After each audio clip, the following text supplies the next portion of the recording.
Mesdames et messieurs, chers internautes, salam alaikum. Je me nomme Zainab Sall, je suis étudiante en communication digitale, rattachée à l'espace numérique ouvert de Ziguinchor.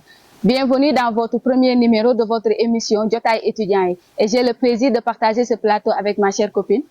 Salam alaikum, chers internautes et merci à Zainab. Je me nomme Aïda Sane, étudiante en communication digitale, rattachée à l'espace numérique ouvert de Ziguinchor. Alors, chers internautes, aujourd'hui nous avons une invitée très spéciale, une invitée de marque, une femme leader, une exemplaire au sein de notre filière de communication digitale. Je vous laisse le soin de se présenter. C'est Barbara Diatta, étudiante en communication digitale. Je tenais à remercier Zainab et Dash de m'avoir invitée aujourd'hui ici devant tout le monde pour répondre quand même à votre question posée. Donc je pense qu'on est tous des étudiantes aujourd'hui. Merci beaucoup Barbara, merci d'avoir accepté notre invitation. Aujourd'hui nous allons discuter sur un thème vraiment très intéressant qui fait peut-être l'actualité et je vais laisser le soin à Aïda de nous présenter le thème. Donc le thème d'aujourd'hui c'est études et entrepreneuriat. Alors chère Barbara, tantôt nous avons entendu te présenter, tu t'es présentée comme étant étudiante à l'UVS. Alors notre première question c'est de savoir votre orientation à l'UVS, ça a été un choix ou une obligation? Alors Zainab, pour commencer, quand je suis venue à l'université, c'était pas c'était pas quand même une obligation. C'était un souhait, moi c'était mon souhait. Donc quand je suis venue à l'université, c'est moi-même qui ai choisi.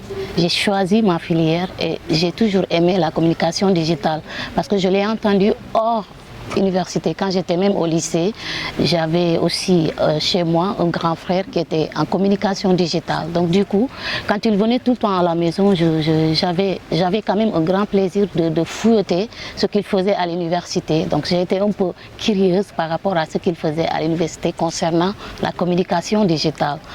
Donc c'était pas aussi une obligation, c'était vraiment quelque chose que j'ai aimé au fond. Donc c'était un choix pour moi. Alors, on peut dire que ça a été un rêve bien réalisé. Alors, ma deuxième question, c'est de demander, hormis les études, qu'est-ce que tu fais dans la vie?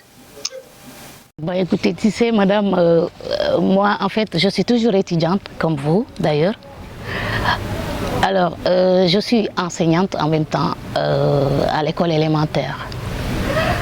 Donc, c'est tout ce que je peux vous dire pour le moment. Je suis enseignante en même temps étudiante. D'accord. Intéressant, étudiante en même temps enseignante. Très intéressant. Alors Aïda? Merci d'avoir répondu à nos questions. Barbara, comment vous avez fait pour obtenir ce job? Vous avez passé par concours ou bien par une formation, par sélection?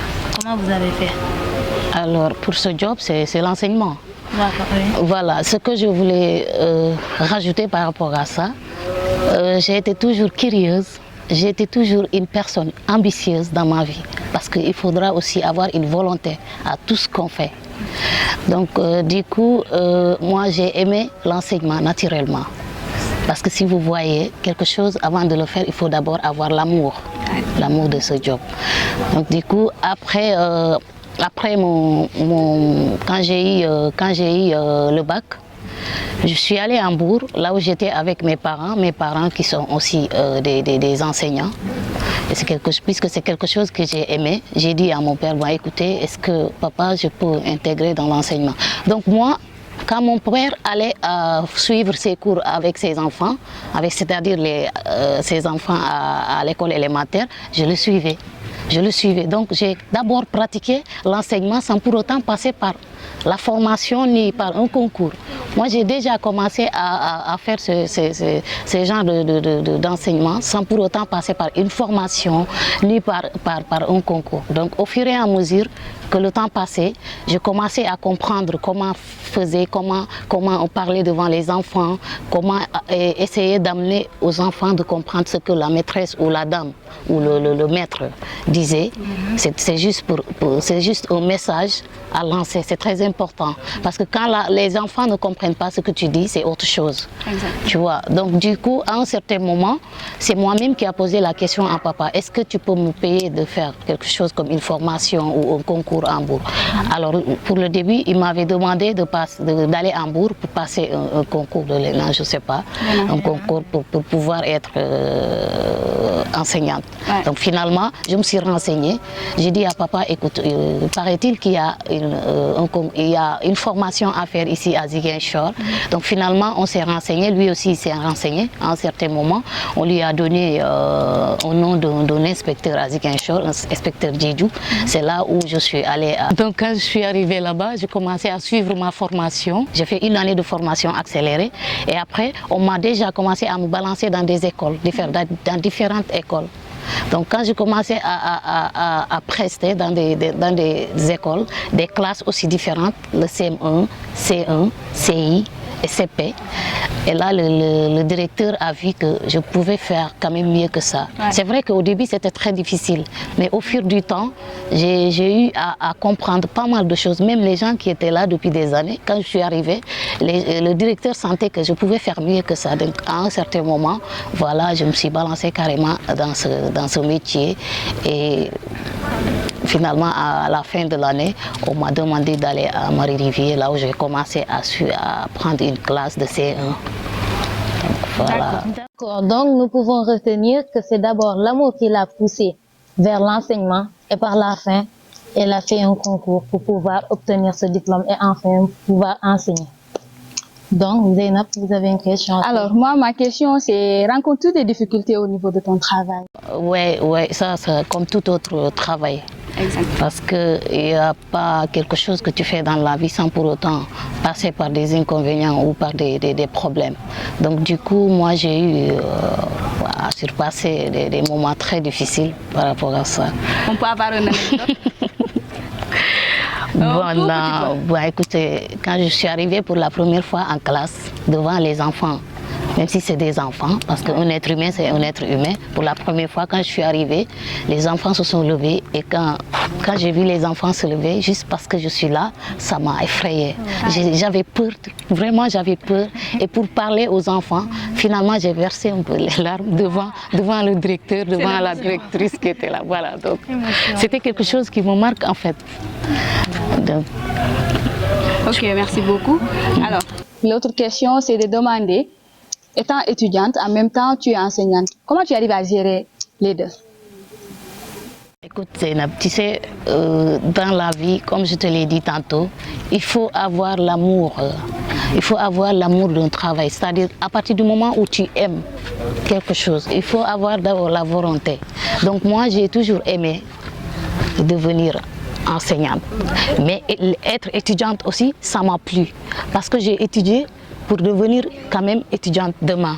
Je ne vais pas quand même avoir le bac et après me limiter là. C'est vrai que je pouvais me limiter à peut-être après le bac que j'y aille faire autre chose. Mais je ne l'ai pas fait. Moi, mon ambition, c'était de continuer à l'université. Mais comme je vous l'avais dit, quand je suis arrivée à l'université et que aussi j'avais l'intention de faire l'enseignement qui était déjà dans ma tête depuis des années, avant même d'être étudiante, je me suis dit, mais pourquoi pas?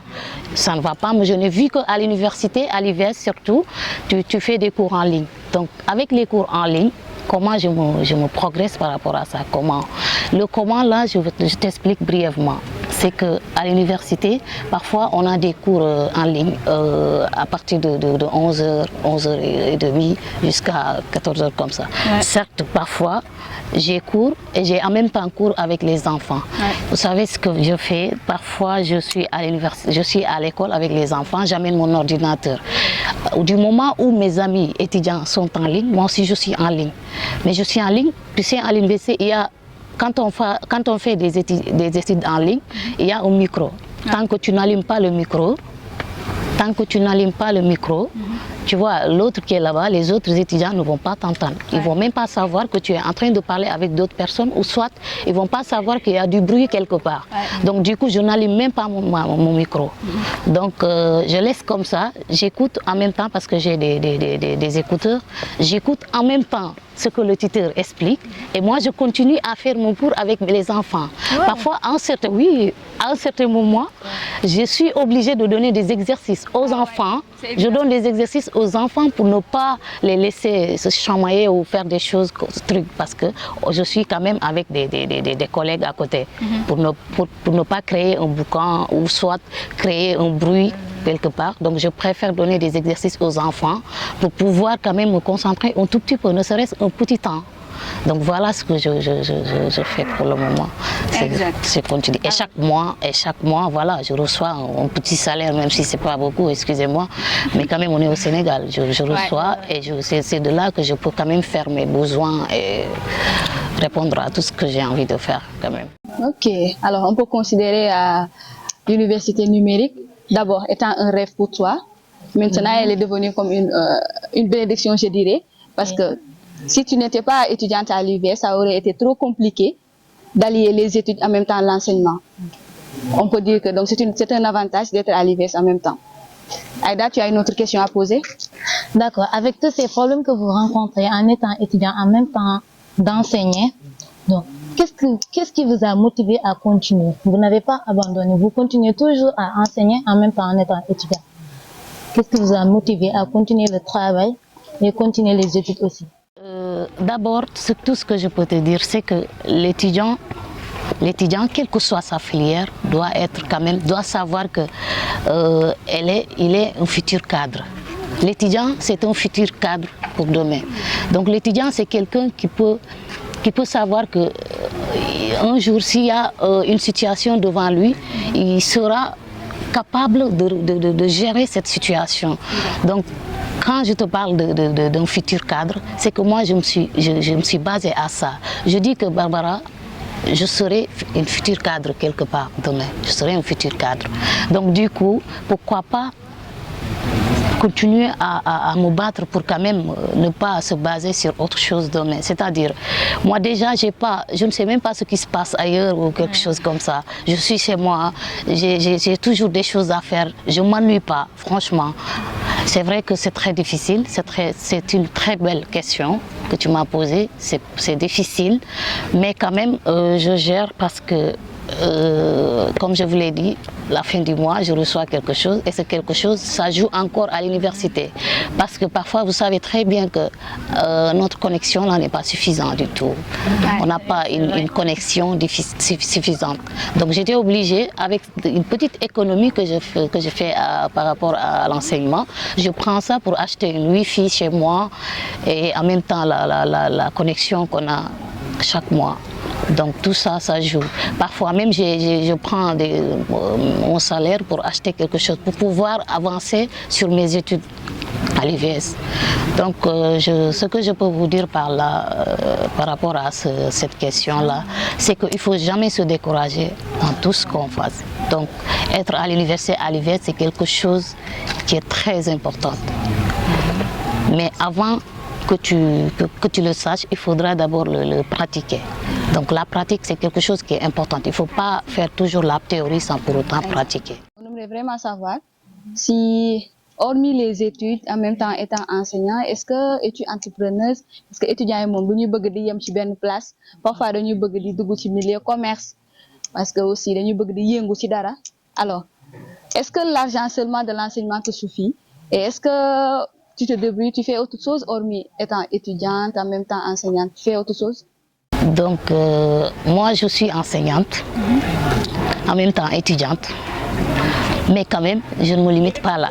En fait, on a tendance à m'appeler dans mon coin, à mon quartier là-bas, on a tendance à m'appeler la femme de 18 métiers. Voilà, excusez-moi de te faire. La femme de 18 métiers. Moi, en personne, j'ai créé une petite truc chez moi à Oussouye.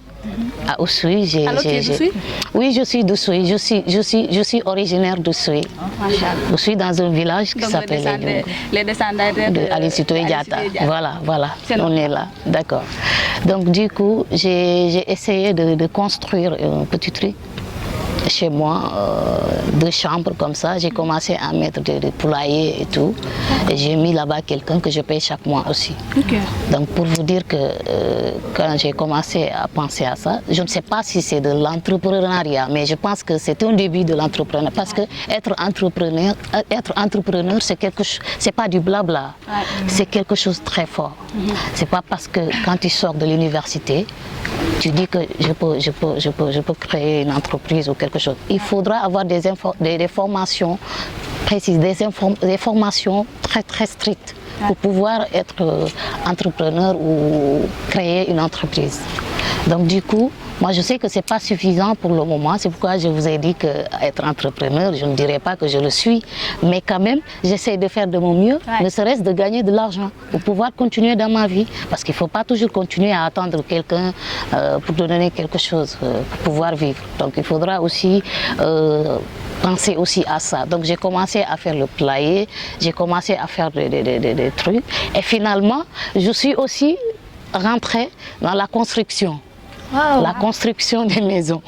Donc, du coup, c'est pas parce que je suis rentrée là-bas juste par formation, mais comme je vous ai dit, je suis curieuse. Donc j'ai eu des amis de mes frères là qui viennent tout le temps à la maison. C'est un architecte, c'est quelqu'un qui aime bien faire des plans et autres, il trace des plans et autres. Et finalement, je l'ai côtoyé. Et comme il continue à m'expliquer tout le temps, c'est pourquoi je ne peux pas rester sur place. Tout le temps, je suis à Oussouye, je suis au Cap, je suis ici à Ziguinchor. Donc c'était juste pour ça. Quand il a un chantier quelque part, il m'appelle, je suis là. Donc finalement, moi, pour tracer un plan, je pense que je ne vais pas vous dire que je le connais à 100%, mais quand même, tu me donnes un plan, je sais comment tu me dis que tu veux une maison, je te construis, je te trace un plan que tu dois prendre pour quand même faire ta maison. Donc je veux continuer aussi sur cette lancée parce que je voudrais aussi devenir demain une architecte. Tu es vraiment une entrepreneuse, hein? Une très grande entrepreneuse même. Nous allons peut-être laisser Aïda à poser ces deux dernières questions. D'accord. Donc, Barbara, quels sont les obstacles auxquels les jeunes entrepreneurs ou bien les étudiants entrepreneurs, ou bien ceux qui veulent devenir entrepreneurs, quels sont les obstacles qu'ils vont rencontrer et comment les surmonter? Comme je vous l'ai dit tantôt, pour être entrepreneur, bon, je ne voulais pas quand même approfondir concernant l'entrepreneuriat, parce que comme je vous l'ai dit tantôt, l'entrepreneuriat c'est pas quelque chose, c'est pas parce que tu as été à l'université pendant des années que tu peux devenir comme ça un entrepreneur ou quelque chose comme ça. Il faudra des formations très strictes pour pouvoir devenir vraiment un entrepreneur, pour pouvoir quand même être au-dessus de ce que tu veux faire, c'est-à-dire créer une entreprise. Ce n'est pas quelque chose qui est facile à faire. Donc, je reviens à ta question, j'invite aux jeunes étudiants qui sont à l'IVS, surtout les jeunes qui font communication, surtout les gens qui font communication digitale comme nous aujourd'hui, je vous encourage de continuer sur les études si vraiment vous le voulez. Parce que pour faire quelque chose, comme je vous l'ai dit, il faudra d'abord la volonté. Donc à partir du moment où tu as l'amour de faire, cette filière-là, vraiment je te garantis que tu vas aller de l'avant. Donc je vous encourage tellement de continuer sur cette lancée pour ne pas se décourager. Donc si vous voyez mon parcours, je pense que ce n'était pas quelque chose qui est facile à faire, c'est très difficile. Et en tant qu'un être humain, dis-toi que telle personne, si elle est capable de faire telle chose, moi aussi quand même j'en serais capable aussi, ou soit plus que ça, pourquoi pas. Donc voilà ce que je voulais aussi rajouter par rapport à ça, et que comme je vous l'ai dit tantôt, l'étudiant c'est un futur cadre. Il faudra mettre ça en tête. À partir du moment que tu fais ça en tête, ça te facilite aussi la tâche. Continue. Quel conseil donnez-vous à vos pairs étudiants ou étudiantes qui sont surtout de l'université numérique du Sénégal, mais en même temps aussi qui sont dans d'autres côtés? Concernant le conseil que je peux donner à mes amis étudiants qui sont à l'IVS, surtout en communication digitale, parce que je ne peux pas parler des autres, mais quand même c'est la même chose. Donc, comme je l'ai dit, un étudiant, quelle que soit sa filière, il faudra quand même, il faut qu'il soit animé, c'est-à-dire avoir l'amour de ce qu'il veut faire pour demain. Donc du coup, ce que je veux dire par là, c'est que la personne, quand tu aimes quelque chose, tu vas aller jusqu'au bout, tu y vas jusqu'au bout. Donc c'est ce que j'avais à dire à tout le monde, même si quand c'est difficile, parce que comme je vous ai dit, j'ai été victime de choses très très compliquées. Mais quand même, à chaque fois, tu sais, quand j'ai un problème, une difficulté par rapport à mes études et à ma vie professionnelle, je me dis, Barbara, écoute, demain ça sera un autre jour. Exact. Et si toutefois je dis ça, voilà, je continue dans mon chemin. Donc il faudra aller jusqu'au bout sans pour autant avoir un arrière-pensée. C'est difficile, mais je vous dis qu'à un certain moment, ça sera en quelque sorte des métiers nobles. C'est noble parce que là tu sens que tu es libre, tu sens que tu t'évanouis comme tu veux, tu es tranquille. Je suis, oui, en quelque sorte indépendante, mais attention, devant mon mari, je suis folle quand même. Voilà, je vous remercie. Merci beaucoup, merci d'avoir suivi cette émission, chers internautes.